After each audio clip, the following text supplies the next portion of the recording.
Hello and welcome to episode 11 of View from the Sideline podcast. I'm Chris here and Rich is here as well. Hi Chris, how you doing? Yeah, not too bad. Yourself? Yeah, good. Good. Week, mate. They're going too quickly. Yeah, 11 already. It is going very quick. But obviously we just want to start off the podcast just by sending out our condolences to everyone that was involved in the tragic events on Saturday night. Obviously after the Leicester game, the chairman set off in his helicopter, and unfortunately the helicopter crashed shortly after takeoff. So our deepest sympathies to all of the family involved, and obviously everyone associated with Leicester City Football Club. So, Rich, what's happening on this week's podcast? Yeah, so first of all, just echo what you said, Chris. Absolutely terrible news from Saturday. I think the one thing I'd say is just how he changed the fortunes of that club, and when you look back on it, on how they won the league, and how sort of what a long shot they were to win it, and he was instrumental in putting the club in that position. So it's a sad loss, and so yeah, all thoughts and prayers are with everyone at Leicester at the moment. So coming up this week, we have the teaser. So this week it's my turn to test Chris's knowledge. We've got the weekend review of the Premier League games and also the EFL review. We will be talking in part 2 about our special topic this week, which is the FA Cup. We'll do a quick bit on predictions because we have a new leader at the top of the table. Chris and I did terribly once again. Well, I did anyway. I stupidly went for 3 draws. I didn't even realise at the time I went for 3 draws. I didn't even realise I did that. I think we both. Well, we'll talk about it later. Yeah. I don't want to dwell on it. We'll give it a few seconds at the end, and then we'll end up as normal with going through what's coming up next week and ways to get in touch with us. So I'm going to jump straight into the teaser, Chris. I think I'm confident this week for you. So here it goes. Who is the only player to have won silverware at both Manchester United and Liverpool? I'm confident this week for you, Chris, so don't let me down. So it's also, right, okay. So it's obviously someone that's played for both. Well, clearly, yeah. This is gonna test my knowledge. I can tell. Got a few names quickly come into my head, but we'll see. You can have a think about it over the next hour or so, and then we'll come back to it at the end. But I'm confident for you. I'm not going to put any pressure on you, but you've just put pressure on me by saying that you're confident. I have, for which I apologise. All right, okay. So we'll get into the weekend review now. So first up, we'll go in the Premier League, and we'll start off with the early kickoff: Brighton versus Wolves. A good win for Brighton, and another goal for Glenn Murray. He's having an absolute fantastic season. It's not going to happen, but I think if he was 3 or 4 years younger, he'd probably be in line for an England call-up. I don't know what your thoughts on that would be, Rich. Yeah, I wouldn't disagree. I mean, I think that goal put him joint second in the leading scorers in the league. Yeah. I think he might be level with. Well, he's the top scorer of English players anyway in the Premier League. Yeah, so I think he's got 6 now, which puts him level with Aguero and Mane. So, I mean, that's decent company to be in. I think the first thing with Murray is that it's good to see him out there again after what happened last week away at Newcastle. So he's obviously recovered from that. Yeah. But a good win for Brighton, but second defeat in a row for Watford, for Wolves. Sorry, what am I talking about? Watford for Wolves, which, considering I've been bigging them up the last sort of the couple of weeks before, because I thought they were playing some good stuff. But yeah, that's their second defeat in a row. No goals scored either. Whereas Brighton, on the other hand, that's their third 1-0 in a row. 3 clean sheets. You can. Yeah, absolutely. You know, and I think they are tight at the back. But I don't know if that was a surprise. I mean, I think Wolves probably edged it on the stat sheet, but they had a lot of chances. They did have chances, and the Brighton keeper Ryan did make some good saves. But you know, like you said, another win for Brighton, and all these wins will rack up, and they're in a good position. Did you feel it was a bit like Newcastle last week, where you could kind of say that Brighton did a bit of a smash and grab by? Yeah. I think they've defended well again for the second week in a row. Last week against Newcastle, how many shots was it last week? Newcastle, like 20 something shots. There's 20. It was crazy. If that might be the style of play that they're looking for, just defending, and then when they get that one chance, just making sure that they take it. But I think he's done a good job, Chris Hughton. I think he's done a good job at Brighton. Yeah, I mean the win lifted Brighton up to 11th, so they're only a point behind Wolves now. So, and if you think of what a good season Wolves have had, I know they came up,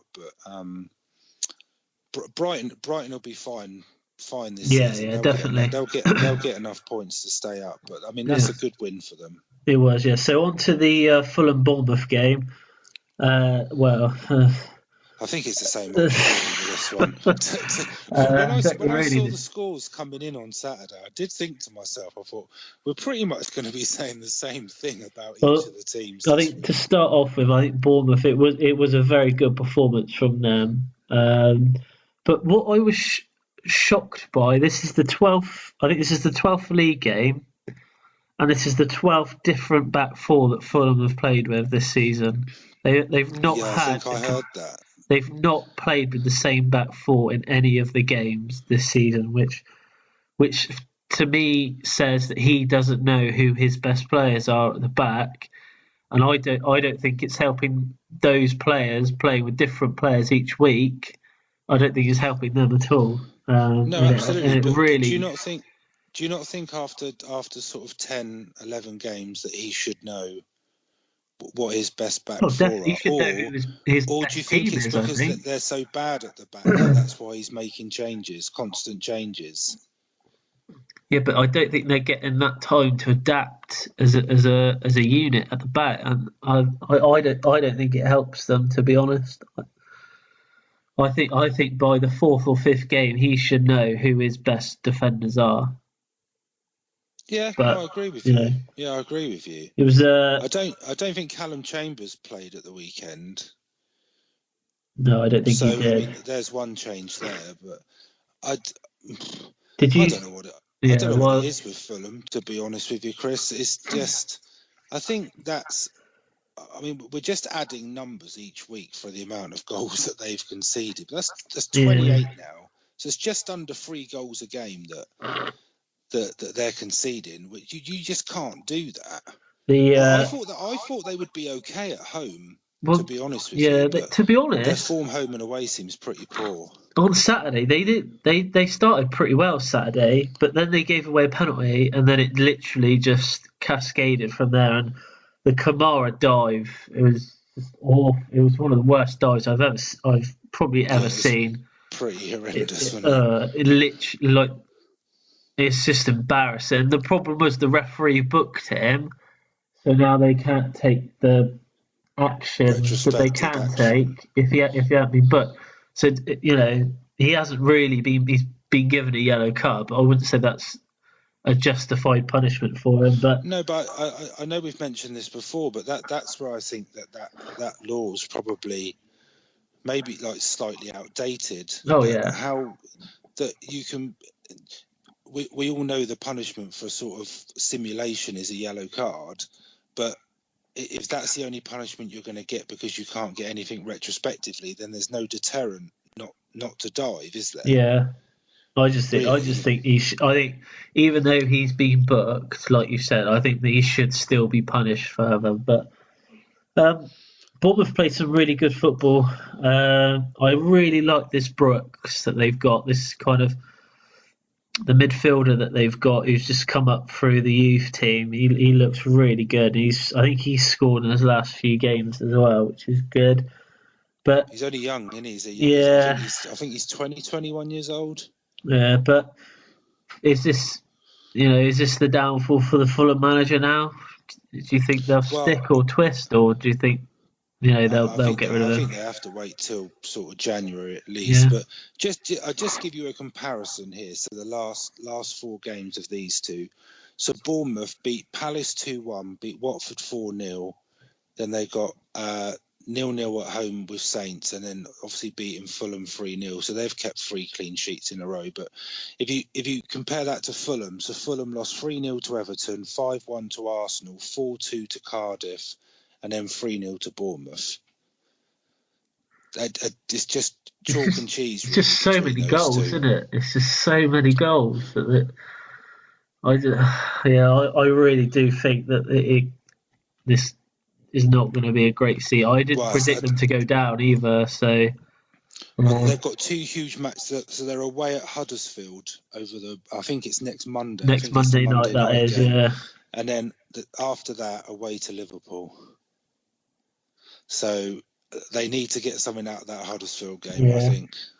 Well, speaking of Liverpool, they're next. We're against Cardiff. I don't think this is a result that probably would have come as a shock to anyone. I just think sometimes Cardiff look a bit desperate when they're defending. I think the first goal, Salah's goal, they just could not get the ball away, and they were just all looking at when the ball goes in the back of the net. They're all looking at each other to say, well, you should be doing this, you should be doing that. But I think the only shock of the game really was that Cardiff actually scored.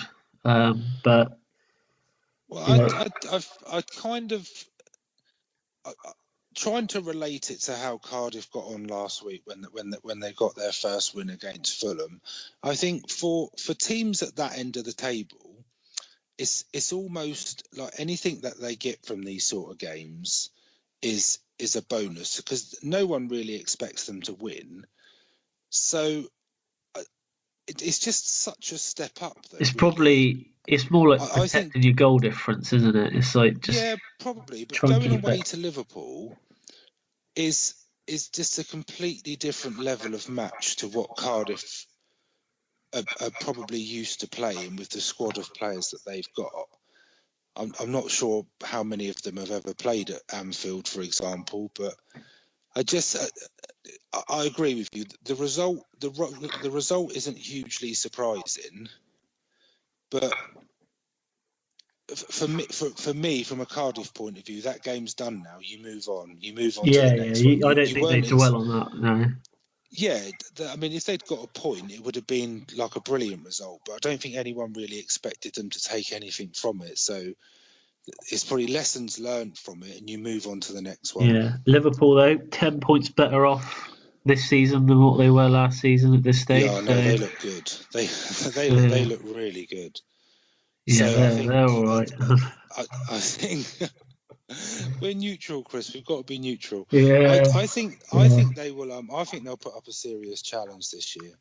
I really do. I think depends on how they get on in the Champions League and like the domestic cup competitions. I think if they can keep everybody fit and sort of stay away from injuries to their main players, I think they're going to have a proper crack at it this year. So next up is the Southampton-Newcastle game. Not really a huge amount to say about this game, other than that the Southampton did have 22 attempts on goal. And even Mark Hughes said after the game that he, in his interview, he said that Southampton have to be more clinical in front of goal. That was his actual words. So, to be honest with you, Newcastle didn't actually play that bad.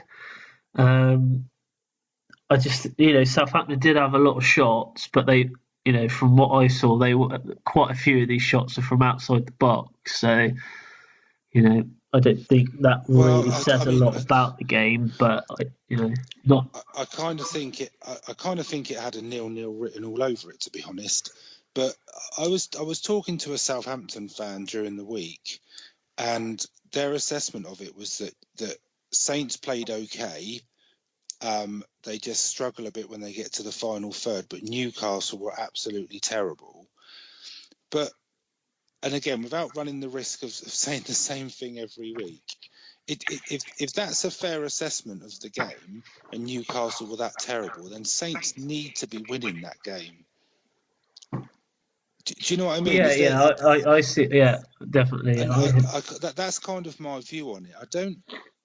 I can't remember, correct me if I'm wrong, Chris, I can't remember Newcastle having a shot on target.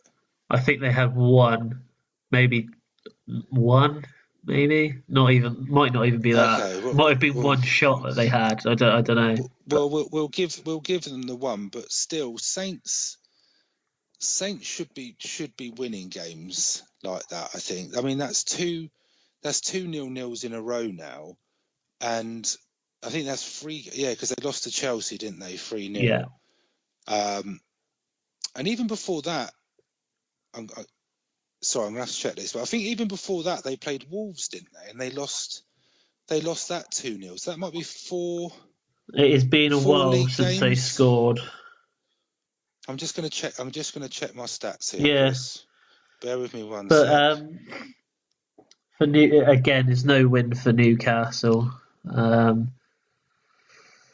We'll just have to see what happens. 5 games without a goal for Saints. So Liverpool, Wolves, Chelsea, Bournemouth, Newcastle. 5 games without a goal. Have you got who they've got next week? They have got. Bear with me. I'm just going to check with the fixtures department. Oh, you're joking! Man City away. That's their next. Gee. Yeah, that's just the game you need to get. Yeah, absolutely. I'm going to put an early prediction on this one, Rich. I don't think they're going to score. No, I don't think Saints will score.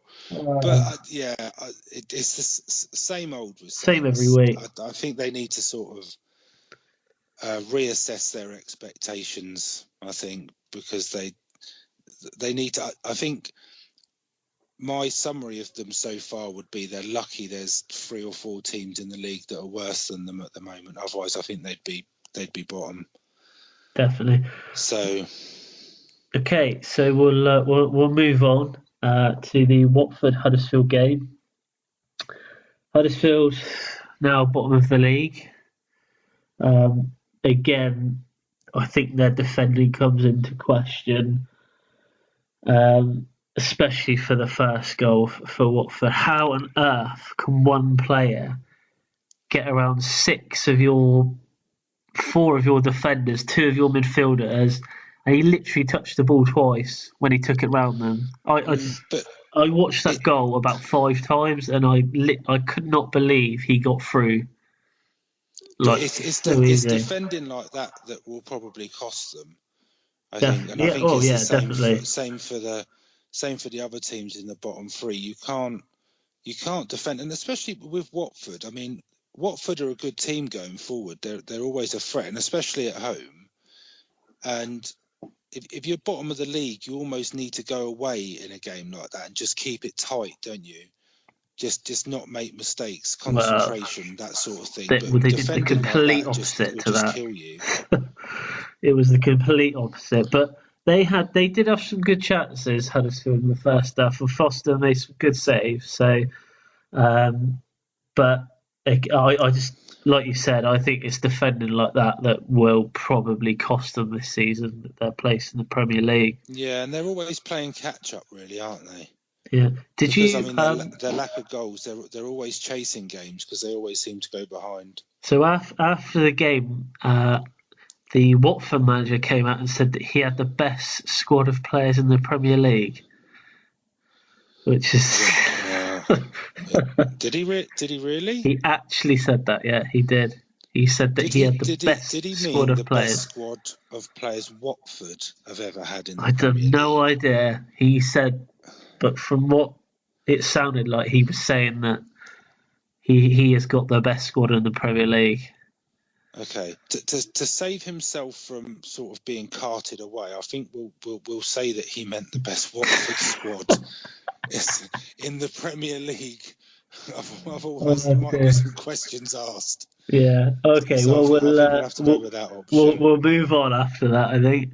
And it is the Leicester West Ham game next. Obviously, what happened after the game is just an absolute tragedy. But we will go through what happened during the game. It almost just makes it insignificant, doesn't it? Really, that's what I was thinking when I was watching the game. It was hard watching the game, knowing what had happened after the game. I think even Gary Lineker said after match of the day, he said that was one of the hardest match of the days he's ever had to do. Obviously, with him being linked, he is linked with that club. But the only really thing that I wanted to talk about was Noble's tackle. It's quite a nasty one from Noble, and he is known for doing this as well. He's done it a few times over the last couple of years, just going in with his stud showing. I just don't understand why players do it when they're so close to the referee. It just boggles my mind. Well, I think there's a fine line between sort of being a player that plays with a lot of passion and sort of takes pride in wearing the shirt, etc., to then you're 1-0 up away from home. You probably, in my opinion, they were sort of in control of the game. They were. They were on top of the game at the time. Yeah, it wasn't. At 1-0, you're never sort of totally safe. But I'm not. I don't know. I think when he looks back at it, it's probably not his best decision at that sort of time in the game. And then they're playing for sort of 55 minutes with 10 men. They did so well. They did so well as well to hold Leicester. Well, they held on to the last minute, didn't they? Yeah, and then it was just from Noble's perspective, it's almost like he got away with it, if you know what I mean. And then, it was quite and then they get one in the last minute. Lucky goal as well. It took quite a big deflection, but but I think even though they drew that game, I think West Ham will probably be happy with a point. I think. Yeah, I think they probably would have taken a point before the game, to be honest. So next up, the Burnley-Chelsea game. So I've got quite a lot to say about this game. That does surprise me, Chris. One being, as a Chelsea fan, even I am quite shocked on one, how well we're playing, and two, we haven't lost a game. I think that's his 10th league game at Chelsea, and he's still not yet to lose, which makes him have the best start of any Chelsea manager. And last time Chelsea went 9 games unbeaten at the start of the season, the last 2 times that's happened, they've gone on to win the league. So you never know. I think Chelsea look different this year. I know they've got a new manager. I think Jorginho makes a huge difference to Chelsea, really. I quite like Fabregas, but I think Fabregas, from what I've seen, is almost taking like a squad role. He's been on the bet. He's only played, I think it's like 20 minutes all season in the league. Yeah, but I think Jorginho is almost like the next generation of like the Fabregas sort of player, if you like. That's exactly why they've brought him in. At times they've looked a bit wobbly at the back, but I still say there are overall. I think they do look pretty solid, and they look. Oh, I hate to say it, Chris. They look pretty good going forward, to be honest. And I'm surprised by Ross Barkley. So I was going to say this for me when they signed him in January. I think a lot of questions were asked on why they bought him, because obviously, with the players that we had, it was unlikely that he would get into the squad, and that happened. He didn't really play a lot under Conte, but I think under Sarri, I think he's been given a chance, and probably the most improved Chelsea player I've seen for some time. And, I think he's really turned a corner this season, and it's because he's playing. That's all he needed was just game time. And, he's the thing is, at the moment we have got quite a crowded sort of midfield, but he was picked over Kovacic this weekend. So and I would probably assume that he'll probably start tomorrow night in the Carabao Cup against Derby. I'd agree. I was a bit surprised when he went to Chelsea, if I was honest, and in the back end of last season when he didn't really seem to be getting a game, but he's absolutely taken his chance. Definitely. And I think he's sort of at his form when he was at his best at Everton, if not slightly better. I think it's probably the best he's been playing. Oh yeah, definitely. For a long time. I think getting called up for England has helped him as well. I think it's given him a bit more confidence. He looked so much more confident on the ball. At the start of the season when he was playing, he was, some of his passes weren't great, but now, he set up the Morata goal at the weekend. He got a goal for himself, and he just looks like a completely different player. But it really pains me to say this, but I think the only thing that will stop Chelsea from winning the league this season is just the depth of the squad that they've got. They've got 14 really, really good players. Other than that, I don't really. Sometimes when you look at the bench, you look at the bench, you think, is there anyone on that bench that could change a game if needed? I think that's the only thing I would say. But I mean, Hazard didn't play, did he? He wasn't. Yeah, he was. It was so they weren't sure whether he was going to play or not because he picked up a back injury a couple weekends ago. But I think he's still recovering from that. From what I've heard, he was fit enough to play on Sunday, but they didn't risk him. I think he'll probably get a cameo appearance tomorrow night in the Cup, but we'll wait and see. Okay, but let's move on from Chelsea, Chris. I think we're giving them far too much praise. I could talk about him some more. All right, we'll go up. We'll move on to the Palace Arsenal game then. My team, Palace. Yeah, your team actually scored a goal at home for the fans, but 2 penalties. The thing is with this game was I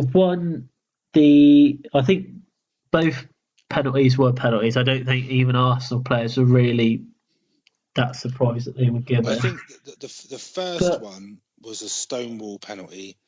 The second one, I had to watch it 2 or 3 times. He's looking for it, I think. Zaha is looking for it. He's absolutely looking for it. But if you look at it, if you look at it in real time, I don't know if it's because it's Zaha, but you think, it looks a little bit theatrical.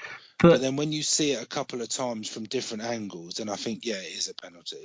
But do you think this is because, obviously, Xhaka, he was playing at left back, so he's not... I know he played left back on Thursday night in the Europa League, but do you think that he isn't a defender, he's not a left back? No, but I think established left backs struggle against Zaha. So I mean, I see. He's certainly going to struggle. But he did score a good free kick, though, Xhaka. I will say that the free kick was very good free kick, well hit. And I would, it's a hard one. So the build up to the second Arsenal goal, I think there was.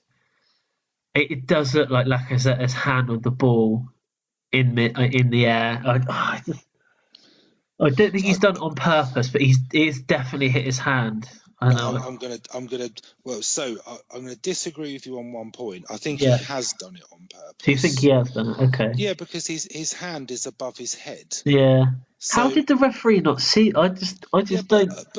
But I had to watch it a couple of times before I was sure whether it hit his hand or Yeah. not. Because it didn't. That's the only thing I can think of from the referee's perspective is that because at the pace the ball's whipped in, I mean, it's pretty obvious he's gone up with his hand, but seeing it in real time, I wasn't sure whether it actually hit his hand or not. Yeah. But yeah, it's deliberate. I mean, you all this you jump with your arms for leverage and that sort of thing. You don't jump with your arms above your head. So I mean, I know what you mean. Yeah. I just a definite handball. So I would say. I think Arsenal, will be disappointed with a point here, and especially to only get a point because they've given away 2 penalties as well. I think they'll be quite. I think the way Arsenal have been playing against the way Palace have been playing, Arsenal will be disappointed to only come away with a point. Palace, on the other hand, I think they'll be quite happy. Yeah, their first goals at home, get a point at home to Arsenal. The fact that the 2 goals they got were penalties is kind of neither here nor there. Don't think it matters, does it really? I think, no, at the end of the day. Really. And I mean, he sort of made up for his absolutely terrible penalty last week. Yeah, that's what I was thinking because when he because obviously he wanted to take the penalty. The second one didn't have a lot of conviction.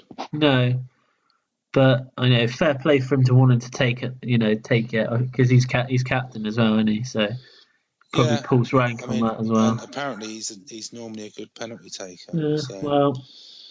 Okay, we'll move on to the Man United Everton. Speaking of penalty takers, right? The Man United Everton game. What on earth is this? What? I just look at. I just think it's embarrassing. What is Pogba's run up? That is not a run up. That is a jog on the spot for 5 minutes, and then he missed the penalty and got lucky that it just came back to him. It's the canter of a World Cup winner, Chris. That's what it is. I just think. All right, if he scores the penalty, only players that can get away with a run up like if he scores the penalty, then that's fine. If he misses that and he doesn't score the rebound. Yeah, but he did miss one earlier in the season, didn't he? Yeah, but did he do a run up like that for about 5 minutes? I think that's his new run up this season. I think they played Leicester first game of the season. But what does it actually do? What does it accomplish? It doesn't put the keeper off because he saved the penalty. Do you remember the Italian guy? Was it at the Euros? And then West Ham signed him. What was his name? Zaza, yeah. Yeah, someone like that. He had a crazy penalty run up in the World Cup. But I think that, it's all attention, isn't it? Really, I guess. But I think that's just. It's not for me. I mean, it's not for me. He's won the World Cup. He can pretty much do. Yeah, what he wants. I understand that, but I just think it's just a bit too much. Anyway, so do you think it was a penalty? Just quickly, do you think it was a penalty? Yes, I did think it was a penalty. Too, yeah. But a bit of normality, I think, back for Man United now. I still don't think that they're nowhere near their best. But one of their key players this season, Juan Mata, they've got all these other, you got your Lukaku, your Pogba, Martial, Rashford, but I think it's actually Mata that's actually key for them at the moment. I'd agree, but I think he's only sort of become key for them since they were 2-0 down to Newcastle. Yeah, because I'm not sure he was really playing well regularly before that. I mean, he had a great second half in that game. Then he played well against Chelsea, and then I think he's played well again on Sunday. So I think he's absolutely deserving of his place. But the thing for me with United is one, Lukaku being dropped. Do you think they actually played a little bit better without him on the pitch? Yeah, I do, but I still think United are nowhere near where you should expect them to be. I still think their back four looks a bit looks a bit dodgy. I don't have a lot of faith in them, to be honest. I think the six ahead of the defence, I mean, they're quality players, but I think, particularly in that game, I think it was probably closer than it should have been. Yeah, I agree with you there. I just can't get over that penalty. If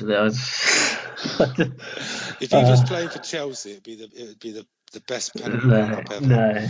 No, so you wouldn't do that. But yeah, it was quite an actually entertaining game, to be honest with you. I actually watched it. I actually quite enjoyed it. But I think for Man United now, I think getting the win at the weekend as well, I think that will push them forward a bit. I think maybe that they've had their blip of the season, and they'll go on from there. But we'll see. But I'll be honest with you, mate. I think there's always going to be an element of inconsistency with them. Yeah, that's the trouble. All right, we'll move on to the other winning Manchester club this weekend. Your team, Tottenham, Rich.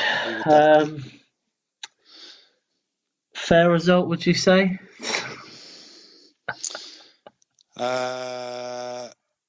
Yes, I would. I think there's a couple of things from this game, and for the first time in quite a while, I've actually quite disappointed with Spurs, to be honest.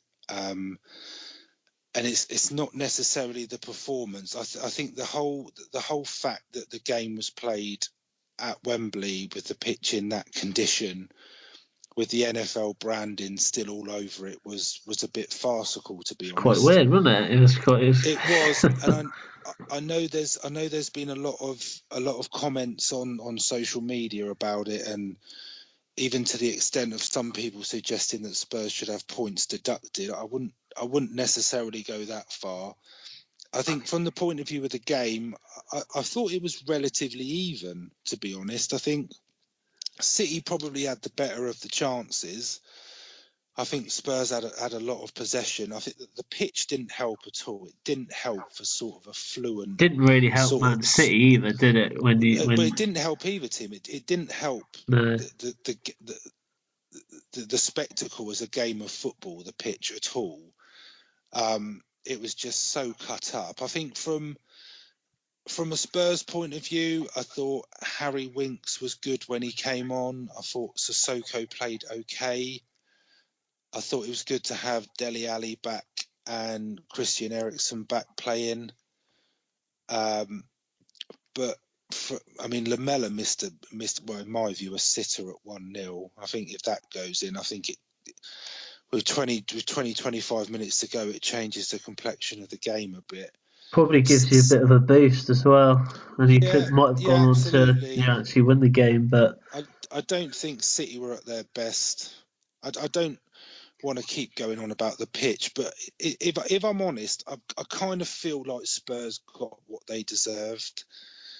It's hard to say as a Spurs fan. But it was very this Manchester City performance was very similar to when they played Liverpool a couple of weeks back.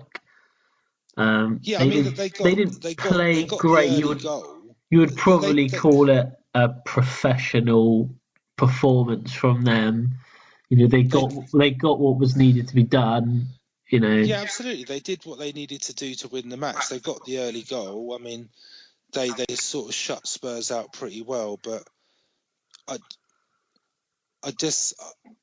hate to say it. I just think from a Spurs point of view, I think the whole stadium thing's getting a little bit embarrassing now. So, is it now next year? I've heard different things. So they've officially announced that all home games up until the end of December will be played at Wembley. What happens after that, we just have to wait and see. So they've got another sort of two months at Wembley, but I don't know. I just wish they'd sort it out. I don't think it helped them at all. No. The state of the pitch, the whole sort of hype that surrounded it. It hasn't done them any favours. And with what's gone on at Real Madrid, I know there's a lot of talk about Pochettino, and I know Gary Neville I think it was Gary Neville said that he thinks that he's taken Spurs as far as he can. I hope he doesn't, but it wouldn't surprise me if he left.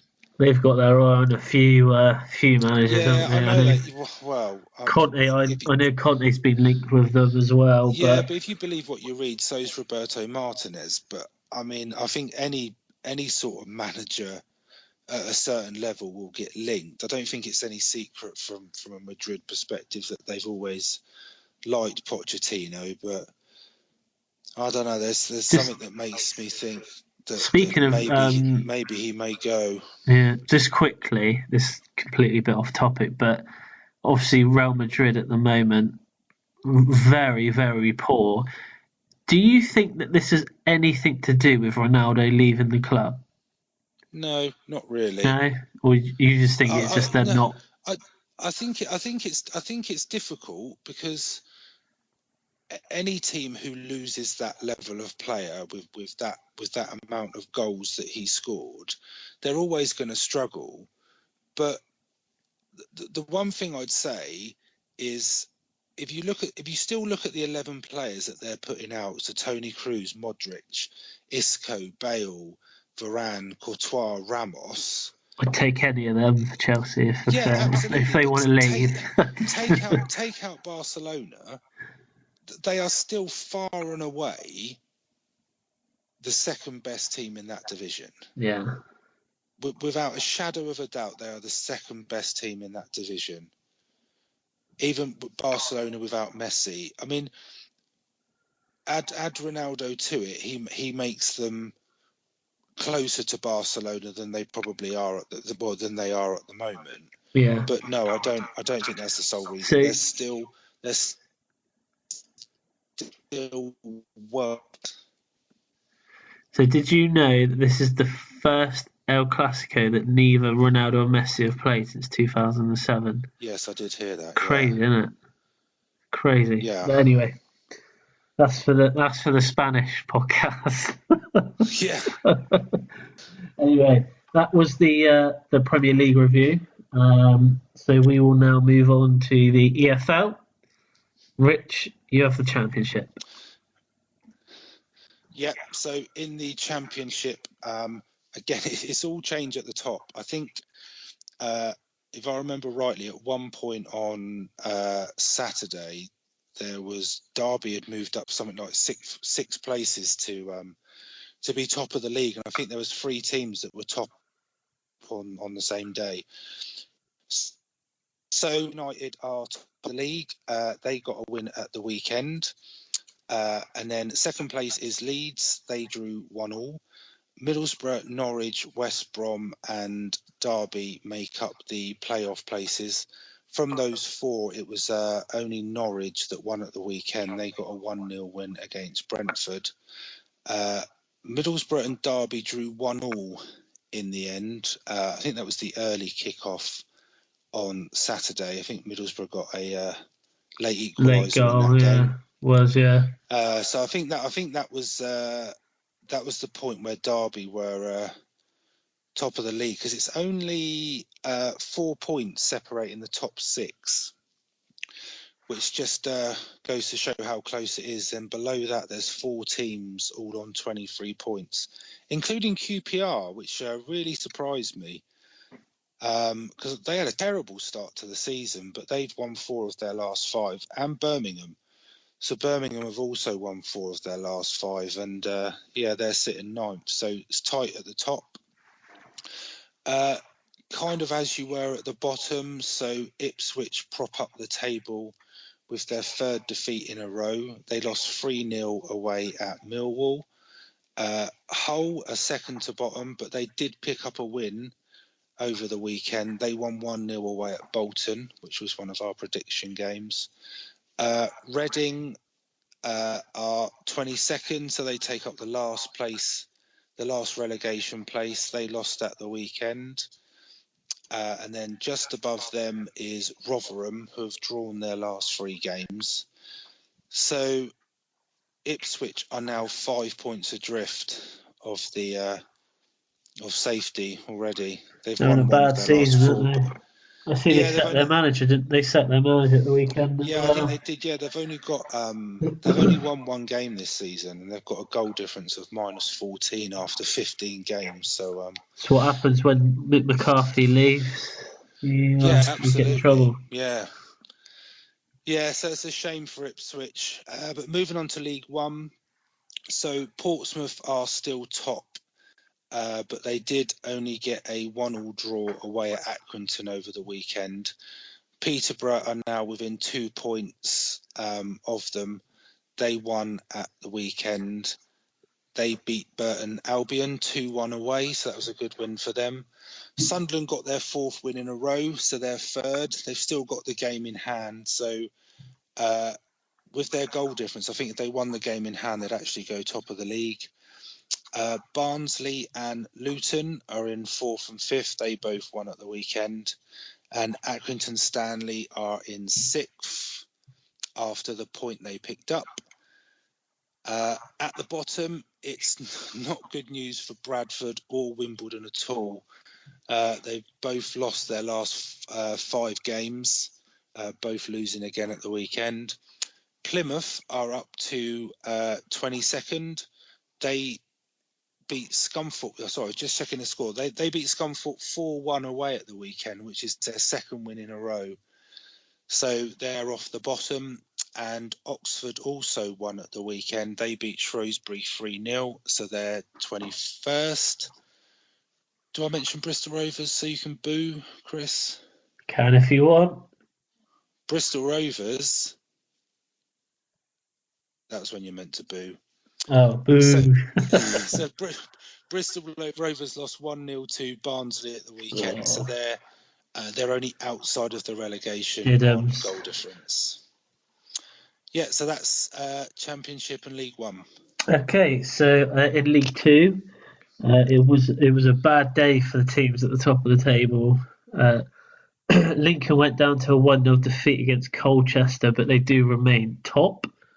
MK Dons remain 2nd, even though they could only draw away to Mansfield 1-1. Exeter are in 3rd. They lost 2-1 to Forest Green. And 4th place Newport drew 1-1 with Morecambe. So none of the top 4 picking up a win. So Colchester are up to 5th now after they beat topside Lincoln. And Forest Green, who beat Exeter, up to 6th. And Tranmere make up the last playoff place after they beat Crawley by 5-1. So the bottom of the table, Macclesfield lost 1-0 to Cambridge, so they remain bottom. Macclesfield now 5 points from safety. The other team fighting relegation, Cheltenham, lost by 2-0 at home to Stevenage. Only 2 go down in this league, so there is only 2 teams there. This is a special mention. Rich, you listening? Special mention? I am listening, yeah. So this is a special mention to the Yeovil fans who made a trip up to Carlisle at the weekend. Obviously, the furthest away you could probably go for a football match in England. They actually came out winning that one. Yeovil won 1-0 thanks to a 96th minute winner. So, yeah. Worth the trip. Happy days, yeah. A lot. Let's hope they didn't leave before the final whistle. That's what I was thinking. I was thinking, mate, imagine if they left, like on the coach. The coach was like, yeah, we're going to have to leave. Oh, we've missed the goal. But yeah, good win for Yeovil, that as well. So I think that pushes them just above mid-table now. So, you know, around where I thought they'd probably be. So, not too bad. So that was the EFL review. So that is the end of part 1. In part 2, we have the special topic all about the FA Cup and the appeal of it. We'll also touch on predictions and what is coming up next week. So we'll see you in part 2.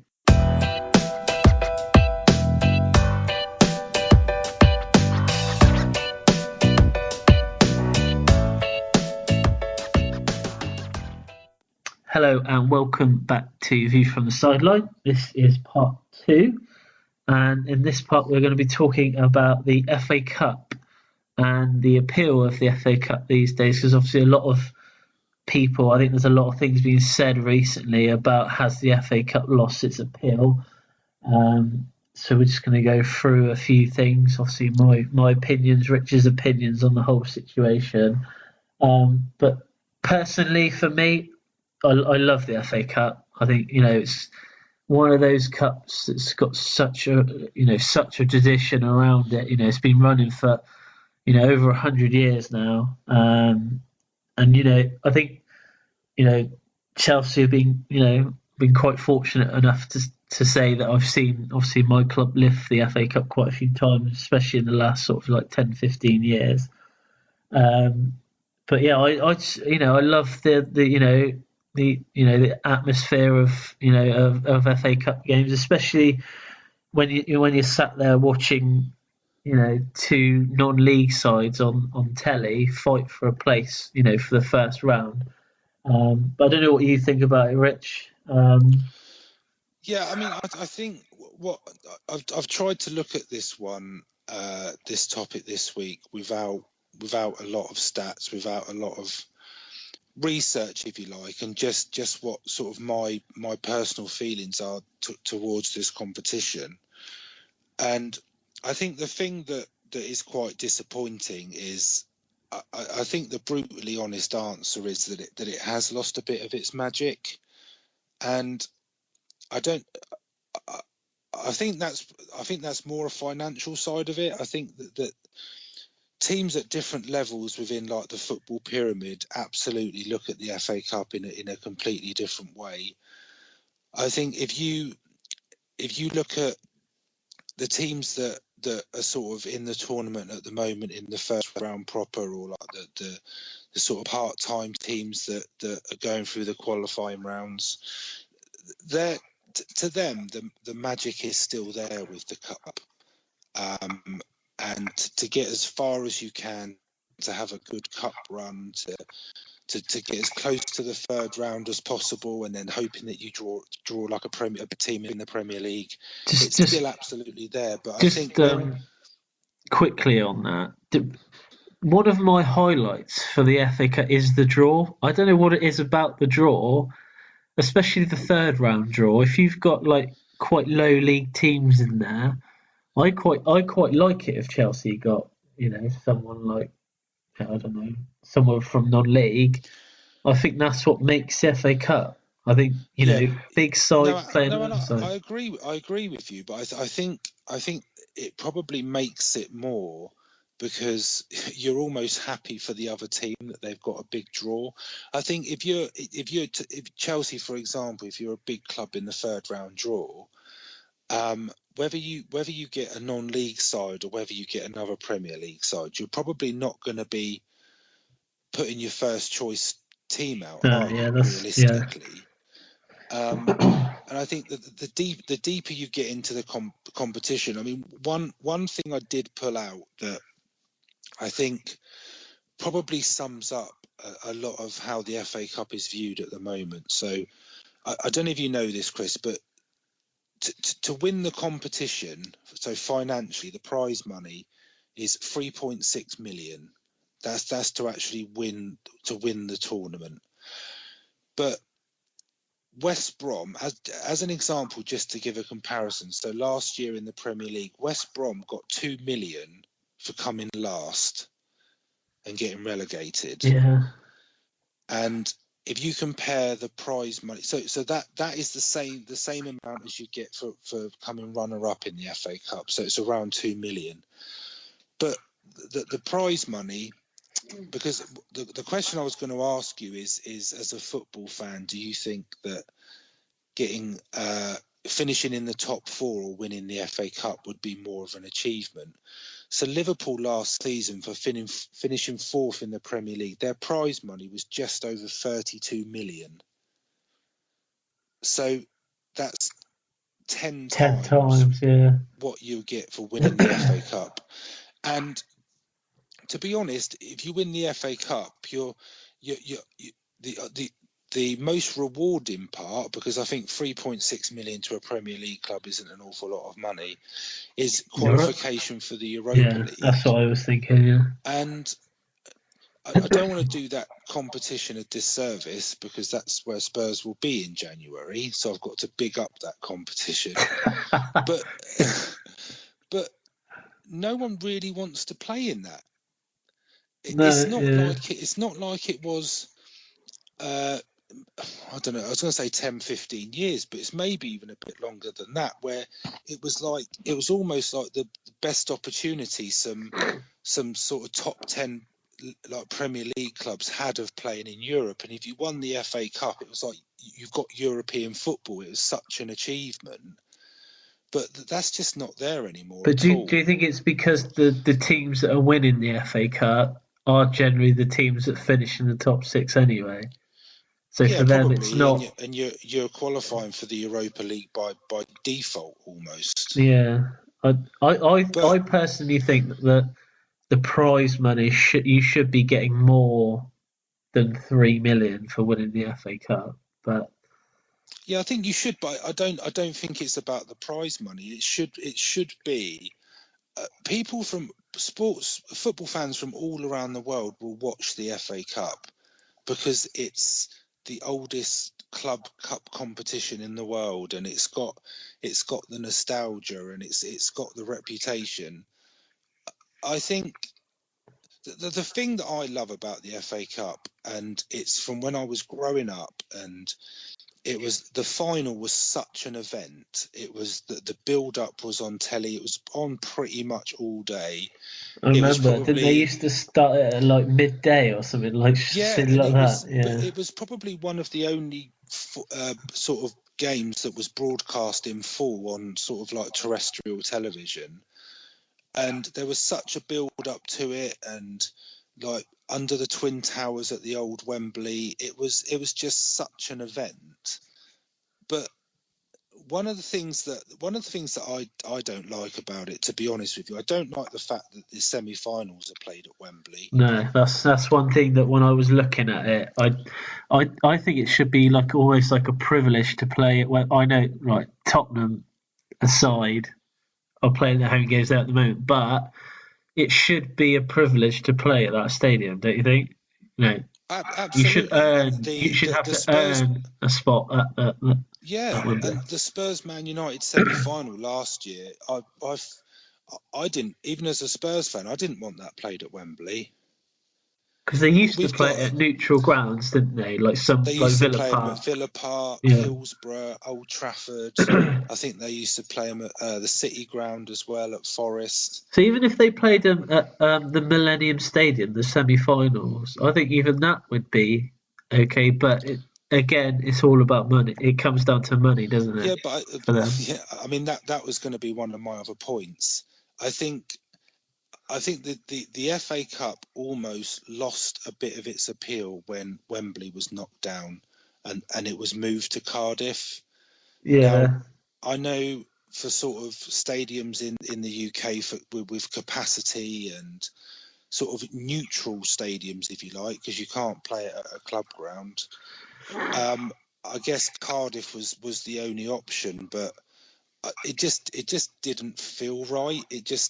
It's almost like it lost some of its magic when it moved, and then when it came back to New Wembley and the semi-finals were being played there. I think the semi-finals have been played at Wembley now since 2007, so it's over 10 years. But it just doesn't. It doesn't feel right, does it? I completely agree with you. Getting to Wembley was the pinnacle, if you like, and winning the FA Cup on a day out at Wembley, there was nothing that could beat it. Definitely, yeah. And I think if you look at the upsets, so just to pick a couple out, so I don't know if you were alive for some of these, Chris, so you have to bear with me. So Sutton 2, Coventry 1 in 87. So that was 18 months after Coventry won it and Sutton were non-league. I was alive. I was alive. You were? Good, good. That was the year I was born. Oh, okay. I doubt you remember it.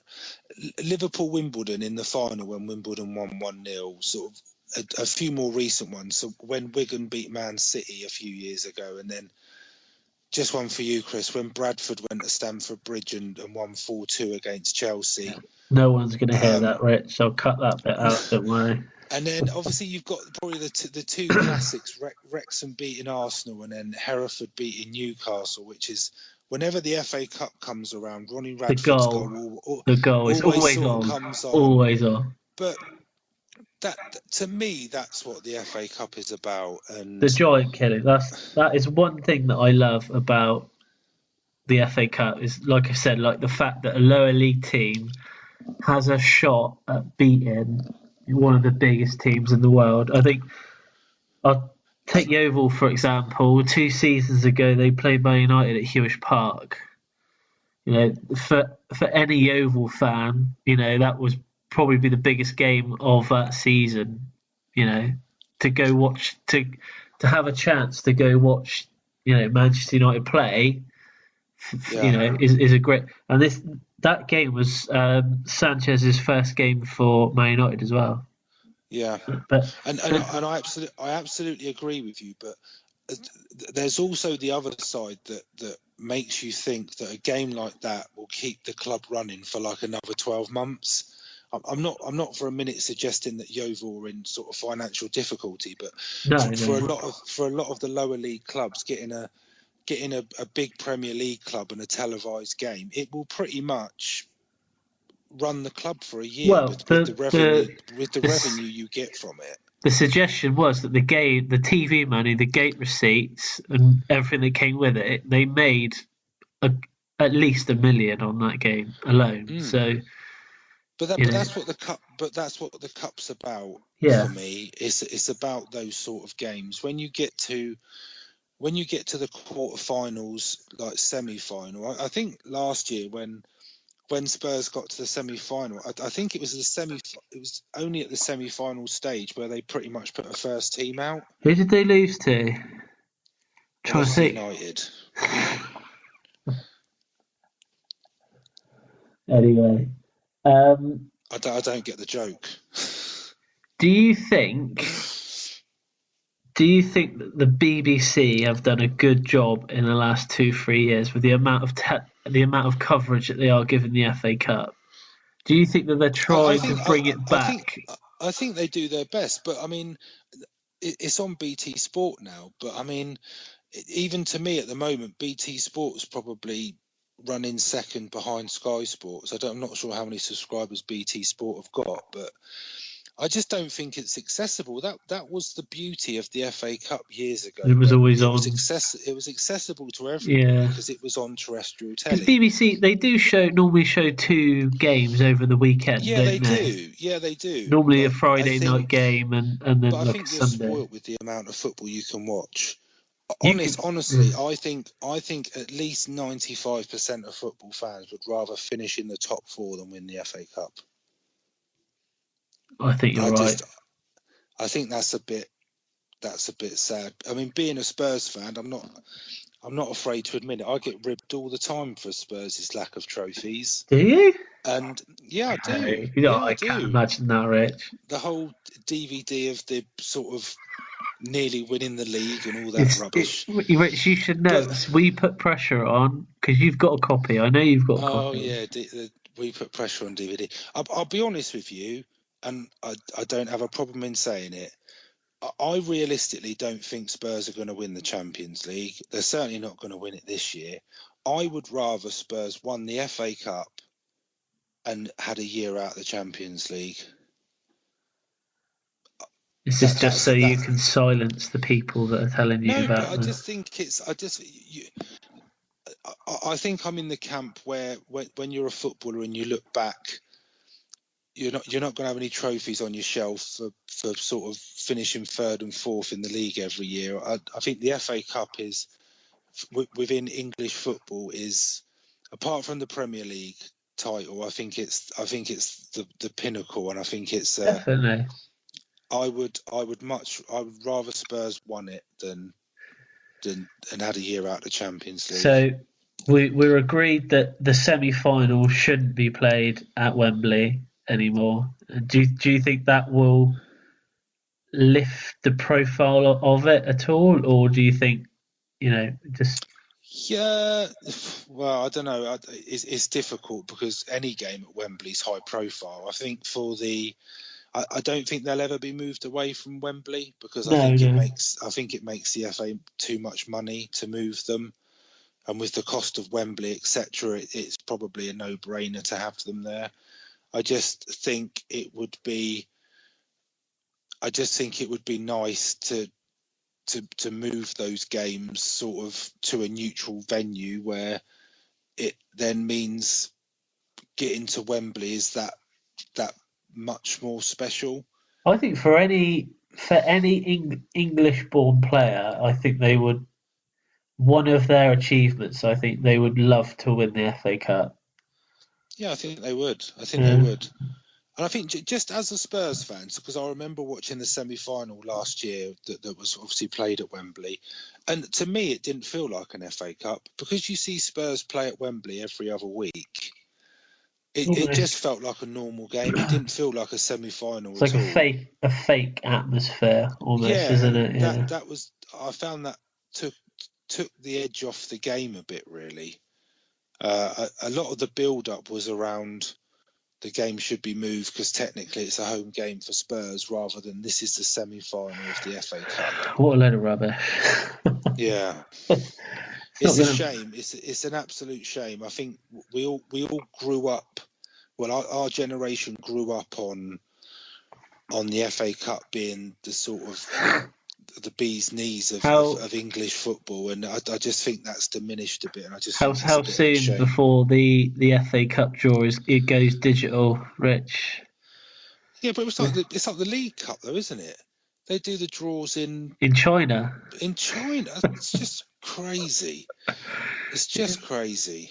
Yeah, I think we'll start a campaign to get the FA Cup back to where it should be. Yeah, never get rid of the Bulls. Never get rid of them. The what? Sorry. The Bulls. Never get rid of them. No. For the draw. It's part of the history. Yeah. It's part of history. I mean, yeah. I will stop what I'm doing to watch the FA Cup draw. I won't stay up late to watch the Carabao Cup draw in China. The best FA Cup draw I saw was when I was living in Southampton, and Southampton I think they came out third. They were the third ball to be drawn, so they were at home, and there was still probably 60 odd balls left in the pot. And I was just thinking in my head, just get Yeovil, and I could go to St Mary's and watch Yeovil play in the FA Cup. And what happened? Yeovil popped out. Great. So, yeah, that's what it's about, though. Yeah. It's not every day you get to play a Premier League club or you get to go to a Premier League. Still waiting for the day that Chelsea play Yeovil, and hopefully, I will get to see that one day. But well, who do you support? Yeah. That's the issue you've got with a lot of football, Chris, because you support so many teams. I get my 50-50 shirt out, Rich. Yeah, when Chelsea do a pre-season tour of Australia, I mean, you're in trouble with all the A-League teams that you support. Hey, don't be knocking the A-League. I don't know. I was covering that the weekend. It must be difficult. Yeah, but anyway. I have got a quick story for you, Rich, about the FA Cup. Okay. So first off, did you know that the first FA Cup had a Scottish club involved in it? Did you know that? I did not know that, no. It was Queen's Park. They were invited to join the FA Cup. Not many teams were involved, let's say this. There was 5 rounds at the time. The rules were a little bit different back in those days as well.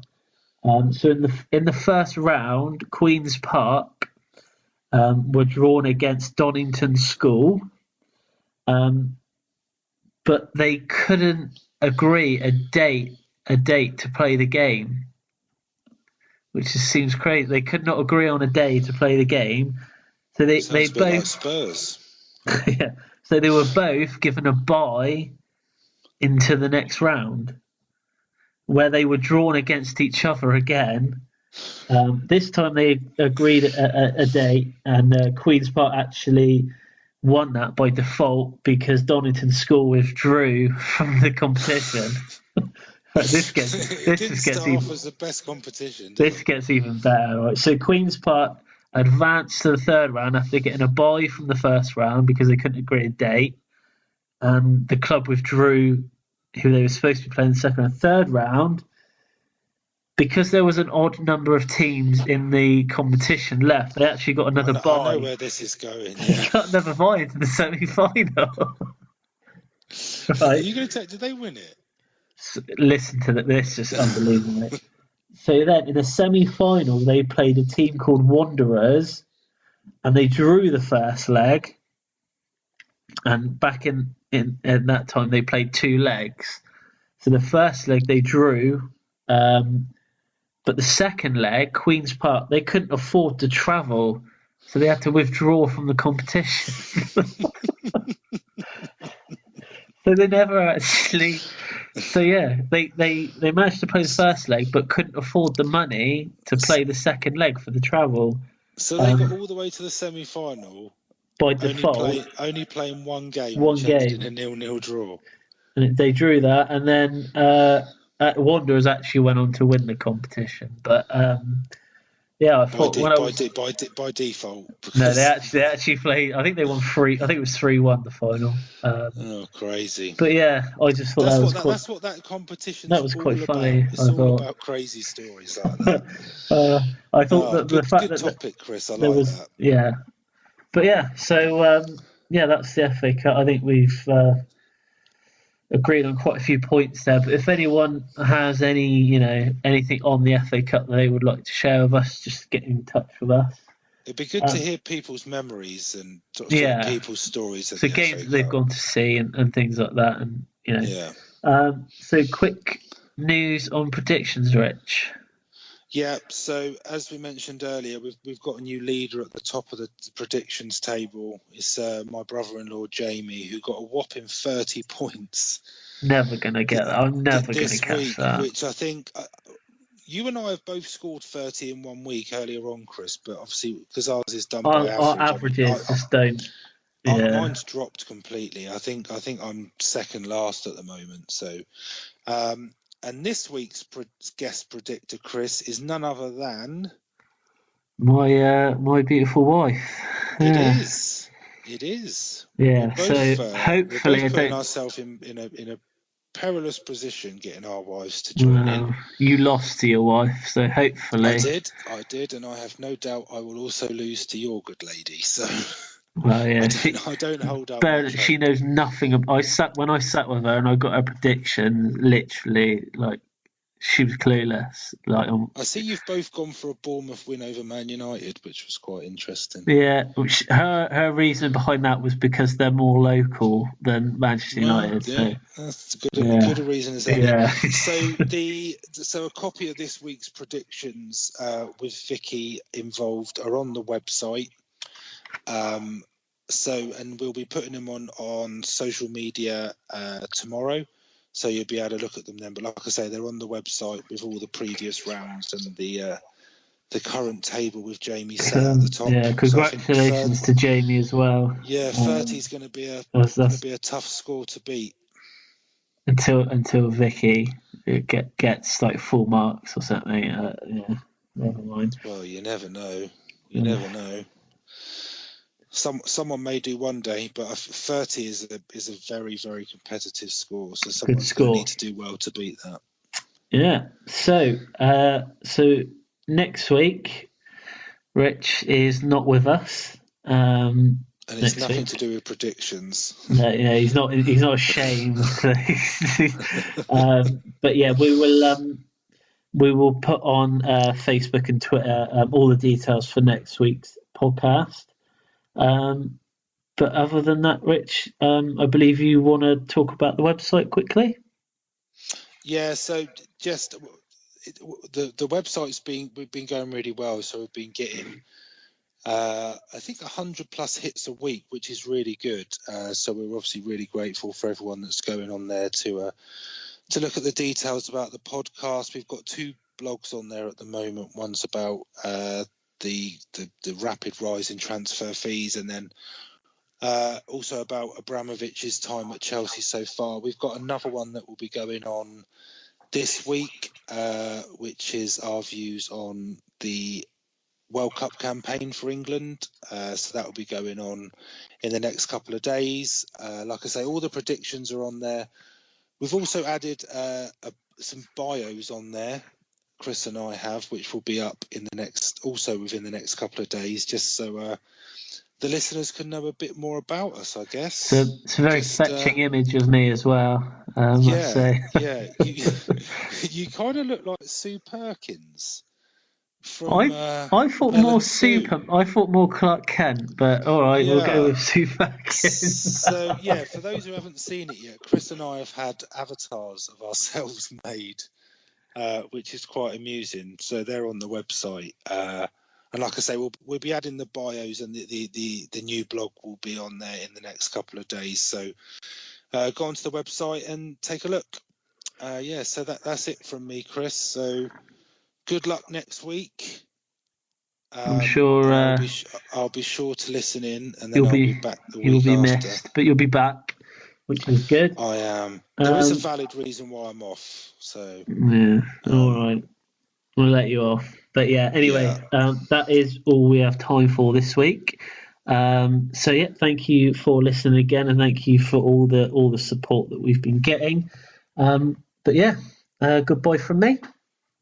Yeah, goodbye. Speak to you soon.